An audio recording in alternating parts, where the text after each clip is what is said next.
Damai sejahtera Allah yang melampaui segala akal dan pikiran manusia, itulah yang memelihara hati dan pikiranmu di dalam Yesus Kristus Tuhan kita. Amin. Bapak, Ibu, dan saudara-saudara terkasih dalam nama Yesus Kristus Tuhan kita, hari ini kita akan merenungkan firman Tuhan yang menjadi khotbah bagi kita pada Minggu Trinitatis hari ini, terambil dari Kitab Kejadian pasal yang pertama ayat 26 sampai dengan ayat 31. Demikian firman Tuhan, saya bacakan. Berfirmanlah Allah, baiklah kita menjadikan manusia menurut gambar dan rupa kita, supaya mereka berkuasa atas ikan-ikan di laut dan burung-burung di udara, dan atas ternak, dan atas seluruh bumi, dan atas segala binatang melata yang merayap di bumi. Maka Allah menciptakan manusia itu menurut gambarnya. Menurut gambar Allah diciptakannya dia, laki-laki dan perempuan diciptakannya mereka. Allah memberkati mereka, lalu Allah berfirman kepada mereka, beranak cuculah dan bertambah banyak. Penuhilah bumi dan taklukkanlah itu. Berkuasalah atas ikan-ikan di laut dan burung-burung di udara, dan atas segala binatang yang merayap di bumi. Berfirmanlah Allah, lihatlah, aku memberikan kepadamu segala tumbuh-tumbuhan yang berbiji di seluruh bumi, dan segala pohon-pohonan yang buahnya berbiji. Itulah akan menjadi makananmu.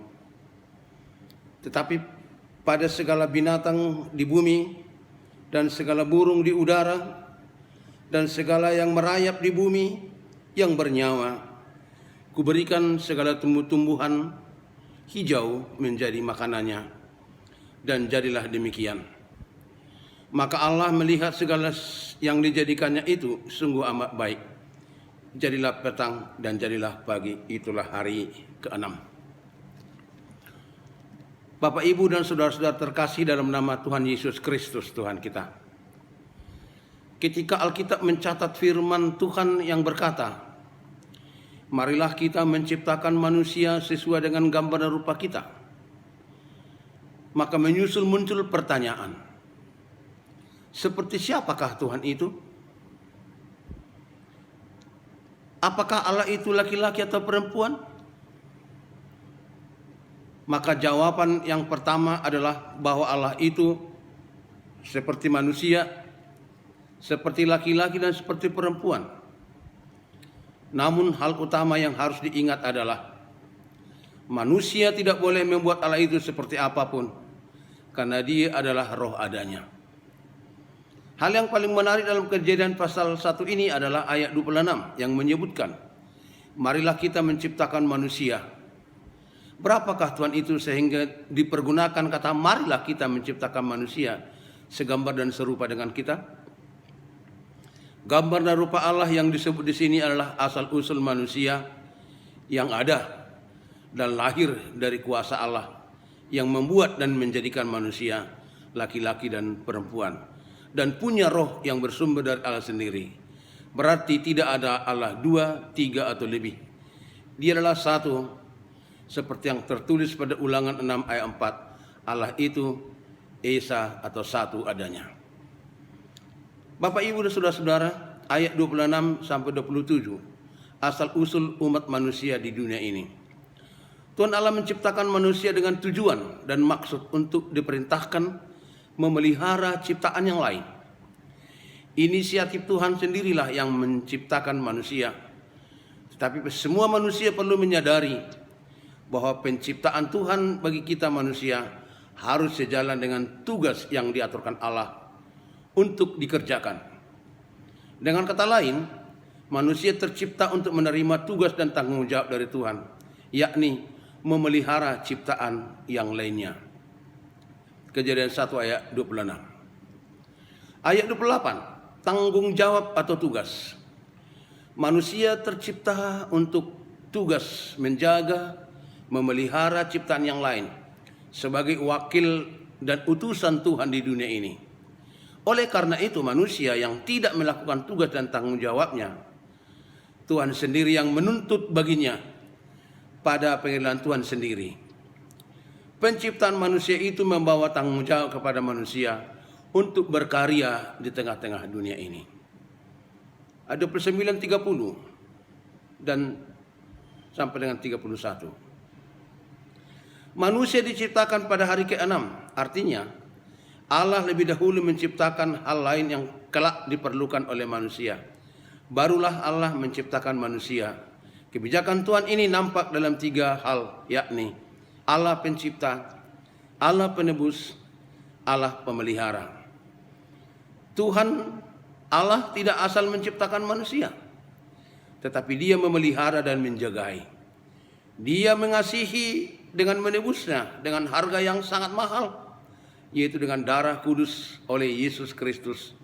Dan Dia memelihara sehingga mempersiapkan apa yang dibutuhkan oleh manusia.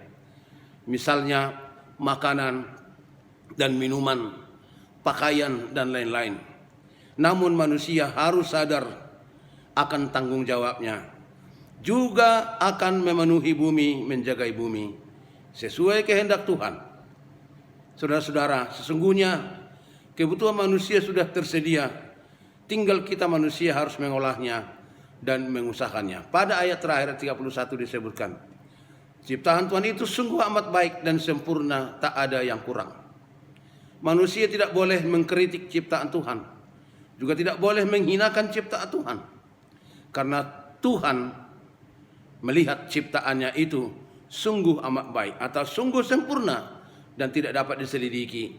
Dengan kepintaran manusia, sehebat apapun manusia, tidak mungkin dia menyelidiki karya Tuhan itu sendiri.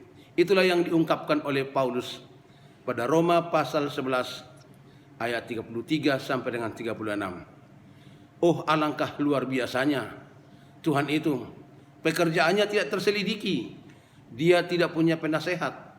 Dia tidak menerima perintah dari siapapun. Karena itu Allah adalah roh adanya. Dia sangat luar biasa dan tidak ada bandingan, tidak ada tandingannya. Saudara-saudara yang dikasihi Tuhan Yesus Kristus, minggu hari ini adalah Minggu Trinitatis atau Tritunggal, Allah Bapa, Anak dan Roh Kudus. Itulah yang menciptakan manusia supaya kita menjadi wakilnya di dunia ini dalam rangka memelihara dan menjaga ciptaan yang lain. Dari hal inilah kita tahu bahwa manusia harus tetap bekerja, melaksanakan tugas dan tanggung jawab yang diberikan Tuhan. Kita bekerja melakukan tugas kemanusiaan kita, baik secara pribadi maupun secara tim atau kelompok, memelihara dunia ini supaya Tuhan menemukan segala sesuatu sesuai dengan kehendaknya di dunia ini. Sesungguhnya seluruh karya kita di dunia ini adalah pengabdian kita untuk Tuhan. Tak ada jasa yang dapat kita andalkan kepada Tuhan. Kita hanya dapat mengabdi, berkarya, menyembah dan memuliakan Tuhan. Allah harus dimuliakan oleh ciptaannya, dipimpin oleh kita manusia. Inilah seruan untuk kita pada Minggu Trinitatis ini, saudara-saudara, bahwa di dalam mengenal penciptaan Tuhan akan diri kita, sekaligus kita harus selalu ingat bahwa kita tercipta untuk satu tugas, bagaimana kita memuliakan Tuhan di tengah-tengah dunia ini. Karena untuk itulah Tuhan menciptakan kita. Amin. Bapa yang baik, Tuhan kami dalam surga, terima kasih atas karya-Mu yang telah menciptakan kami segambar dan serupa dengan Tuhan, dan memberi tugas kepada kami untuk memelihara ciptaan-Mu yang lain. Terkadang Tuhan kami lupa bahwa Engkau menciptakan kami beserta dengan tugas dan tanggung jawab kami. Karena itu kami sering hidup berdasarkan kehendak kami sendiri. Kami sering hidup berdasarkan keinginan kami sendiri. Padahal Tuhan menciptakan kami untuk memuliakan-Mu melalui tugas dan tanggung jawab yang Tuhan berikan kepada kami masing-masing. Berikan kemampuan kepada kami Tuhan untuk mengerti, menyadari akan Tuhan dan tanggung jawab itu sesuai dengan penciptaan-Mu bagi diri kami. Supaya di tengah kehidupan ini kami senantiasa memuliakan nama-Mu lewat karya dan perbuatan kami. Dalam nama Yesus Kristus Tuhan kami kami mengucap syukur dan berdoa. Amin.